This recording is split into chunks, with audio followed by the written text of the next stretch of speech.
from Northern Ireland, Cormac Savage.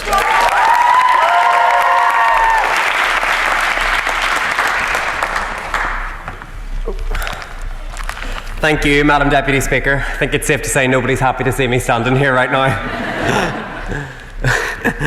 Now, we are staring down the barrel of extinction. Ice caps are melting, communities disappearing, our sea levels are rising. We have been given an ultimatum in the March for Climate Justice: 12 years to change our ways or face catastrophe.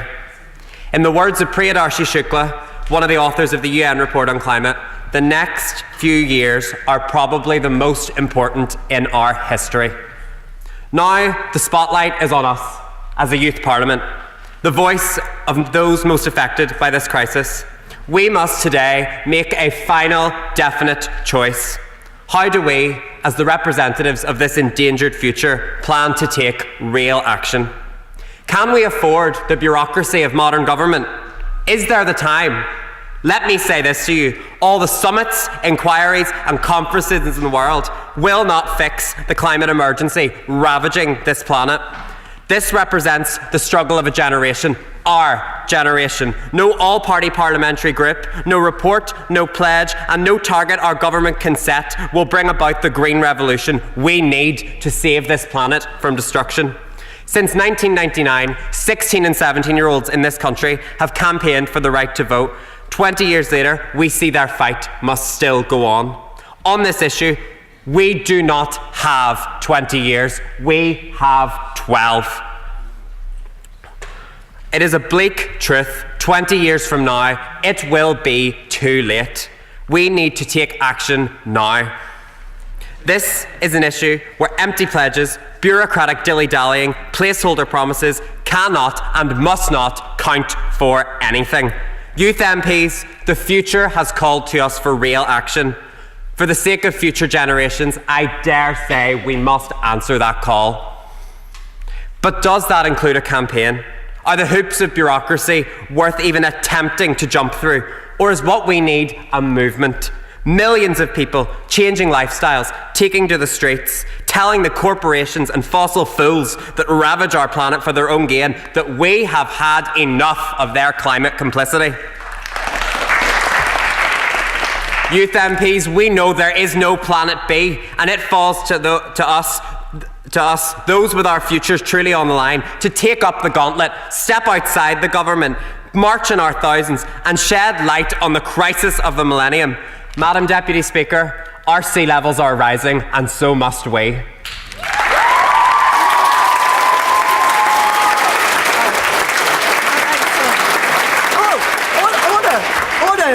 That wasn't the final word. I could talk for hours about this. And as the Prime Minister of these nations, Boris Johnson, dismisses us out of hand as uncooperative crusties, colleagues, I stand here before you today proud to be an uncooperative crusty, because while this planet's future is at stake, I will not cooperate with those who continue to choose pollution over solution, Rolexes over rainforests, and climate change over system change.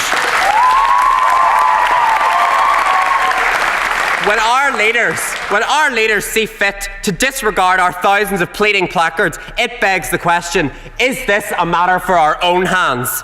But as a youth parliament, when young people vote in droves for a climate revolution, should we not be the leaders in this revolution? As the voice of the young people of these nations, do we not owe it to them to not only join them in this fight, but to be leaders in it? Is that not our mandate, colleagues? For Greta Thunberg and the almost 400,000 young people in Make Your Mark who stood against climate inaction and proclaimed, "Down with this sort of thing," for the fossil fools of government to hear, must we not act here today in this House of Commons? They shouted a message to the halls of power. Down with climate complicity, down with the empty promises, and down with the bureaucracy stymieing us in this fight.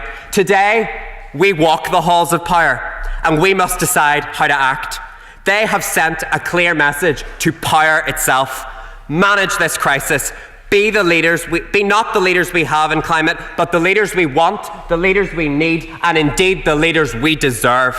Colleagues, for these almost 400,000 young people who sent this message, must we not do everything in our power to answer their pleas, bear the torch of action, campaign on environment, amplify their voices, and make change the priority of those in power? The question you must answer today is simple. Is a campaign on protecting our environment a brick in the wall of climate justice, or would we be nothing but more uncooperative crusties, talking to a brick wall, begging for our salvation, disregarded with hollow words, empty promises, and dismissive duplicity? That is the question you must answer. Thank you.